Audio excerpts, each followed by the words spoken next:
धनंजय मुंडेंना माझगाव कोर्टाचा दणका। धनंजय मुंडेंची याचिका कोर्टाने फेटाळली। करुणा मुंडेंना पोटगी देण्याचा वांद्रे न्यायालयाचा निर्णय कायम।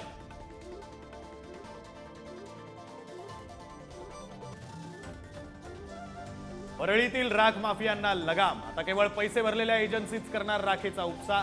3 वर्षांनंतर निघालं राखेचं टेंडर। मराठी सक्तीबाबतचं आंदोलन तुर्तास थांबवा। राज ठाकरेंच्या मनसे कार्यकर्त्यांना सूचना। मुख्यमंत्री फडणवीसांचा इशारा आणि मंत्री उदय सामंतांच्या भेटीनंतर मनसेचं आंदोलन स्थगित।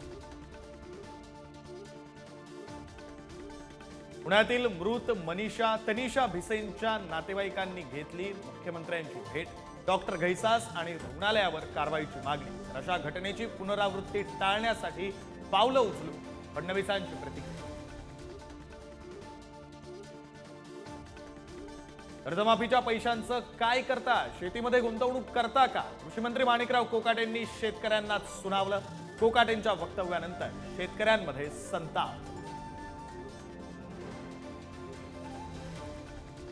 एका गर्भवतीचा बळी घेतल्यानंतर अखेर पुण्यातील दीनानाथ मंगेशकर रुग्णालयाला उपरली। कोणत्याही रुग्णांकडून डिपॉझिट न घेण्याचा निर्णय। विश्वस्तांच्या बैठकीत ठराव। पोलीस अधिकारी अश्विनी बिद्रे प्रकरणात अभय कुरुंदकर दोषी। हत्या प्रकरणातील आरोपींना 11 एप्रिलला शिक्षा सुनावणार। आरोपी राजेश पाटील यांची निर्दोष मुक्तता।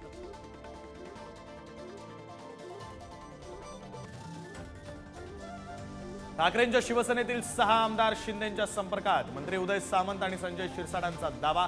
लवकरच पक्षप्रवेश करणार असल्याचंही वक्तव्य।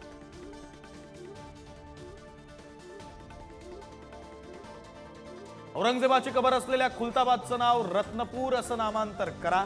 भाजप आमदार संजय केणेकरांची मागणी। खुलताबादमध्ये छत्रपती संभाजी महाराजांच्या भव्य स्मारकाचीही केली मागणी। सोलापुरात दूषित पाण्यामुळे 2 शाळकरी मुलींचा मृत्यू तर एका मुलीची प्रकृती गंभीर।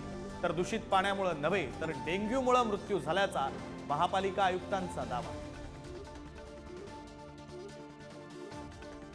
भाषण करताना भोवळ आल्यानं तरुणी कोसळली। निरोप समारंभाच्या कार्यक्रमात बीएससीच्या तरुणीचा दुर्दैवी मृत्यू। धाराशिव जिल्ह्यातील परंडामधली घटना।